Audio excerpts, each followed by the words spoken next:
It's the Real News Network. I'm Sharmini Pires coming to you from Baltimore. In Venezuela, President Nicolas Maduro won re-election with 68% of the vote on Sunday. Participation, though, was at its lowest we have seen in Venezuela in decades, at just 46%, compared with, say, the turnout in 2013 following Chavez's death at 80%. But it is not unlike some other recent elections we have seen, say, in Europe, for example, the last set of presidential elections in France, when Emmanuel Macron won, he was elected with just 48%. In Venezuela, however, the low turnout is attributed to the boycott by the opposition parties. Maduro's closest rival, Henri Falcon, who did participate, got 21% of the vote. Falcon, who had originally promised to recognize the results as a condition of his participation, reversed himself late Sunday night, saying that he would not recognize the result because the conditions for his participation had been violated, and he is demanding a new election to be held in October. Let's listen. It's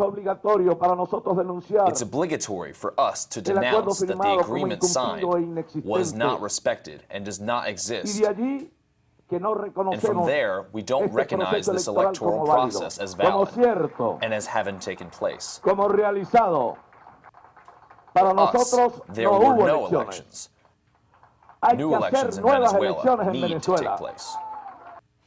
President Maduro, meanwhile, while recognizing his victory, promised to engage in an intense dialogue with the opposition to resolve the country's problems, particularly the economic crises. And I turn over the page and look to the future, and I propose Henri Falcon, Reinaldo Quijada, and Javier Bertucci, and all the other leaders of the opposition. Let us get together, let us meet, let us talk about Venezuela, let's talk about ideas, solutions, and proposals. I do here and I accept total responsibility of this initiative, this democratic initiative, and this needed initiative. Joining me now to discuss the elections and analyze the results are Lucas Koerner, a staff writer for VenezuelaAnalysis.com. He joins us from Caracas. And also joining us from Caracas is Roger Harris. He was an electoral observer during the Sunday's election. Mr. Harris is with the Task Force on the Americas in San Francisco. And finally, joining us also is Greg Wilpert, who's joining us from Quito, Ecuador. He's a longtime Venezuela analyst and the author of Changing Venezuela by Taking Power. For full disclosure, Greg's wife is Venezuela's ambassador to Ecuador. All right, Lucas, let's start with you. Now, what are the major complaints from various players in Venezuela as to why these elections should not be recognized?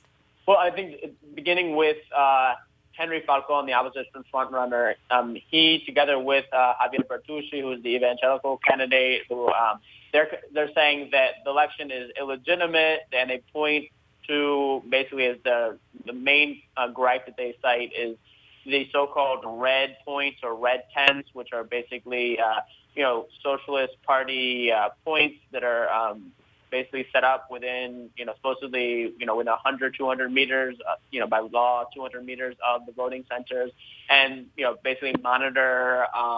They're used for exit polling, that after voting, Chavistas or government supporters voluntarily go to these sites, and they basically register that they had voted, and this helps the Socialist Party, tabulate, projections for the outcome of the vote.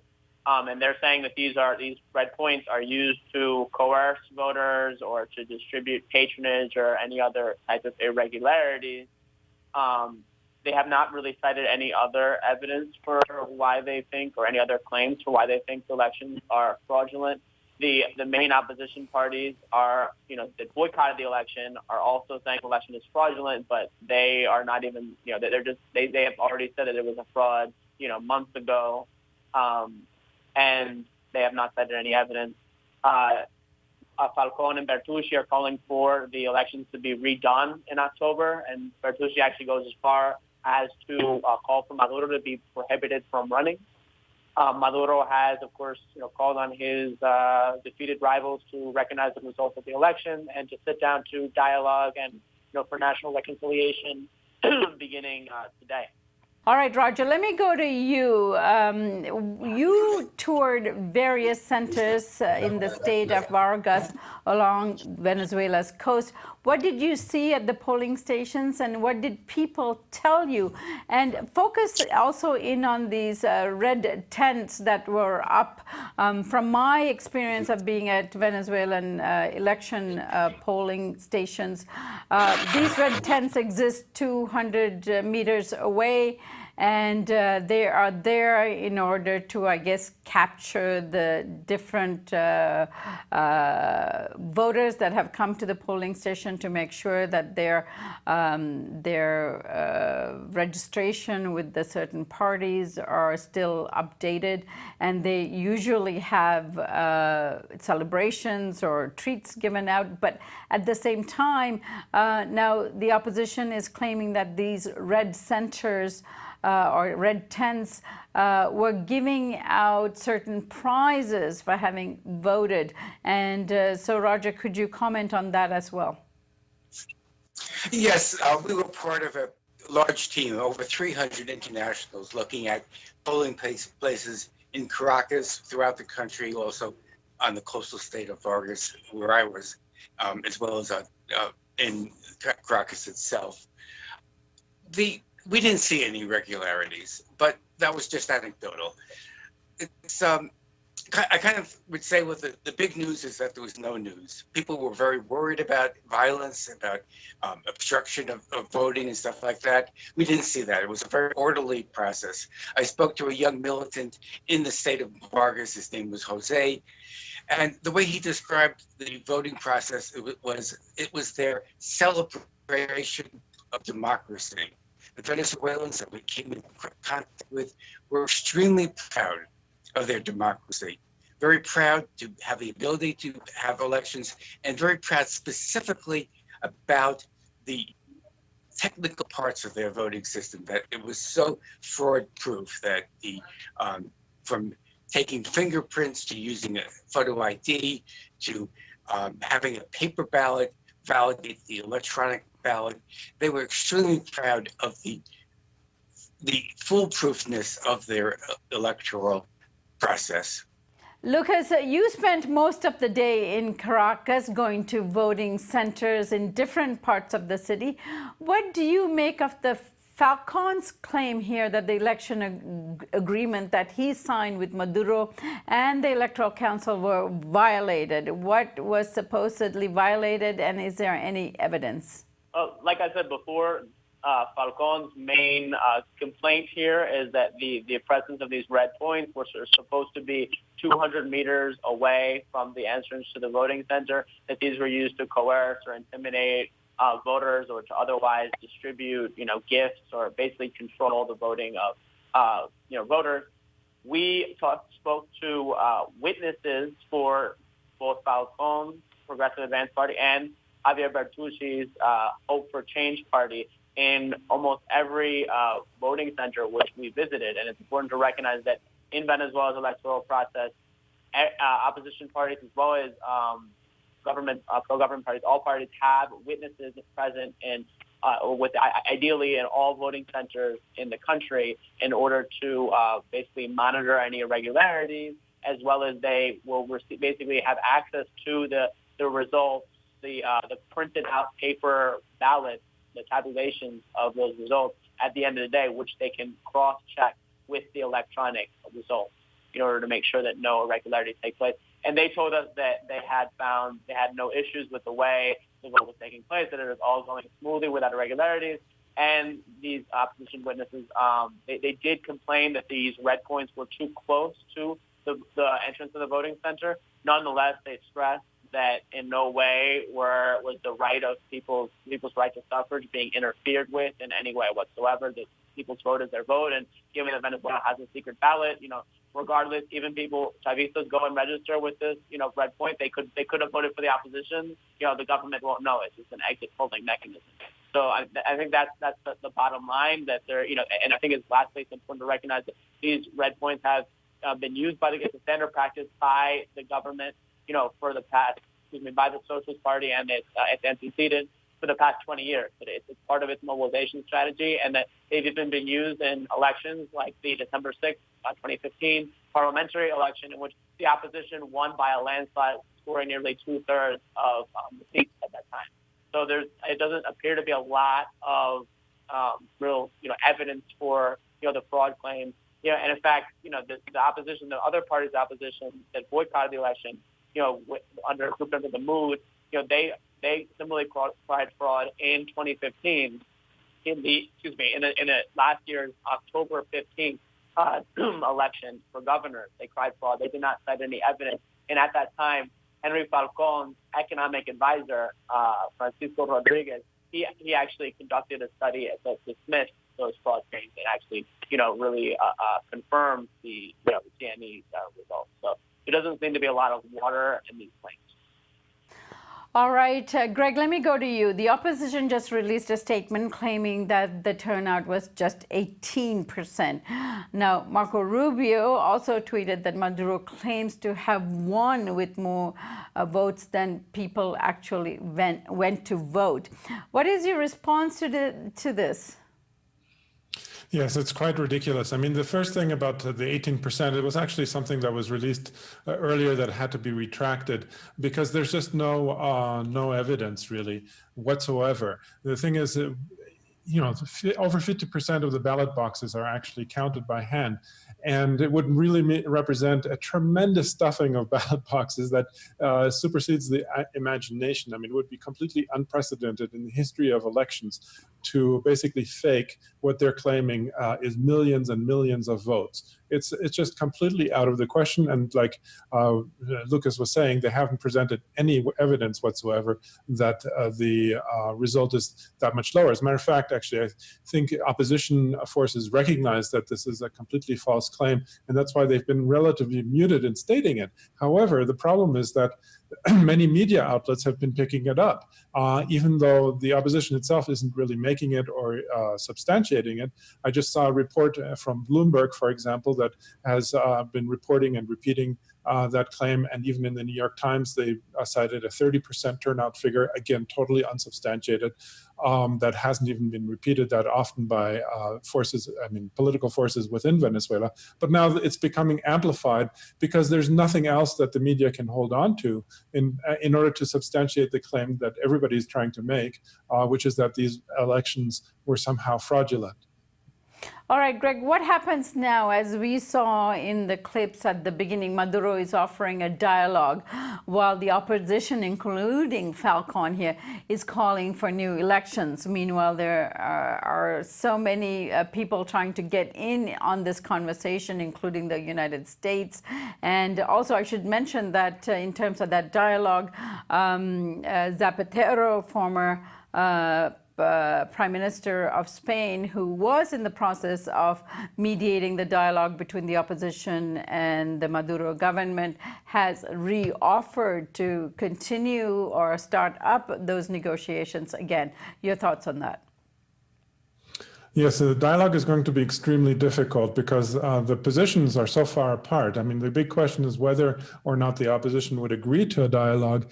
And if they're making a call basically for a new election, it is very, if that's the only thing that they want to talk about, it's very unlikely that Maduro will agree to that. I mean, what he has said is that he wants a dialogue about, the policies of his government, not about whether or not there's going to be new elections. So they're completely diametrically opposed positions here between the opposition and the government. And so it's going to be very difficult, if not impossible, to actually have any kind of meaningful discussion, even though, like you said, Zapatero has offered to mediate again. I just don't see it happening. And the big problem, the big danger, of course, is what is the United States going to do at this point? We already saw the Lima group declaring that they're not recognizing there's 14 countries governed by in Latin America that are governed by conservative governments. They're basically suggesting also that they will impose sanctions of some sort. But the real serious sanctions would be if the United States imposes sanctions on U.S. oil experts from Venezuela. All right. Now, Greg, you mentioned the Lima group has, of course, objected to these elections and are refusing to recognize them. That includes Brazil, Argentina, Canada, some of the big players in Latin America on that list.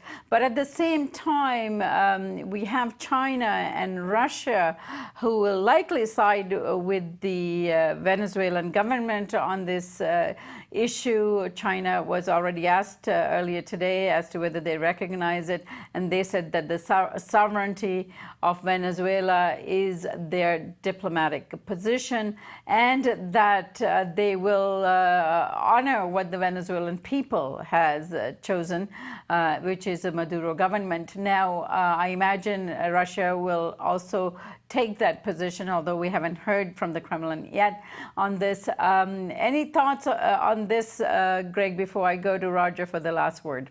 Yes, I mean, that's certainly going to be Venezuela's, so to speak, life raft is the connection to China and Russia, because if they cannot sell oil to to the United States, then those will be the main alternatives. And that's why it's so important for Venezuela to maintain its alliance with both Russia and with China. And that's really going to be the only solution for them in that sense in the long term, because the other left governments in Latin America, principally Bolivia, Nicaragua, Cuba, are not going to be able on their own, considering that they're some of the poorest countries in Latin America, going to be able to help Venezuela very much. So it all comes down to really Russia and China. And I think and Venezuela will welcome, of course, allying itself, or has welcomed allying itself with these countries. And we're seeing really a kind of a reshaping of blocs within Latin America in that sense.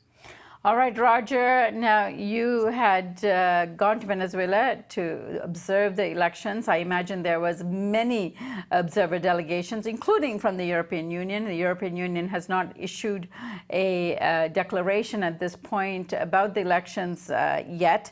But I'm wondering what your thoughts are and whether you ran into any of the European delegation members, what they might be saying, and also what message you'll be carrying forward as you head home.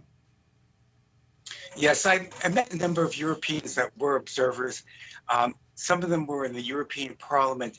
I don't know if they were there in any official capacity, but let me answer your question in a much broader sense, because I've been coming to Venezuela even before Chavez was here, and there's been a sea change in this country.